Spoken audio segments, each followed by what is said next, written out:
All right, guys. So I want to walk you through how to add page breaks in Google Docs. I will also walk through all the other types of breaks that are available inside of Google Docs. So this process actually is really simple.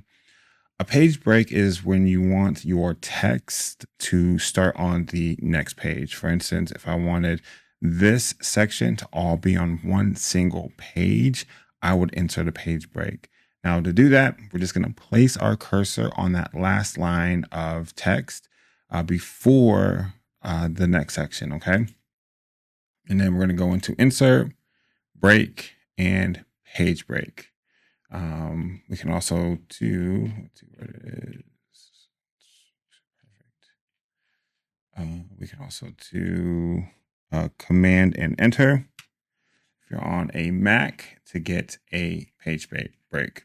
There's other options, right? So we have a page break, which starts a fresh sheet.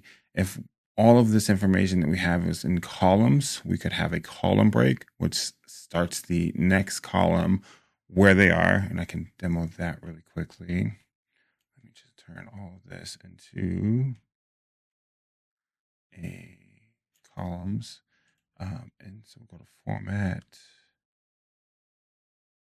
columns to.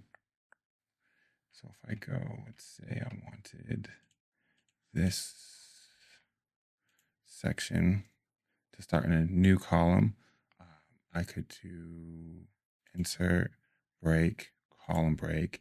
You'll see that that section has now been removed from here and is starting in its new new column section. So that is a column break. Let me get rid of this. There's a section break and where it breaks it into the next page, and a section break continuous. And these are cool because you can have a new section or chapter with its own formatting, or new formatting in the same section, but it's on the same page. And so the examples they gave were if your full document is in portrait mode and then you have a section break, either one of these, you can then move that next section to landscape or whatever it is.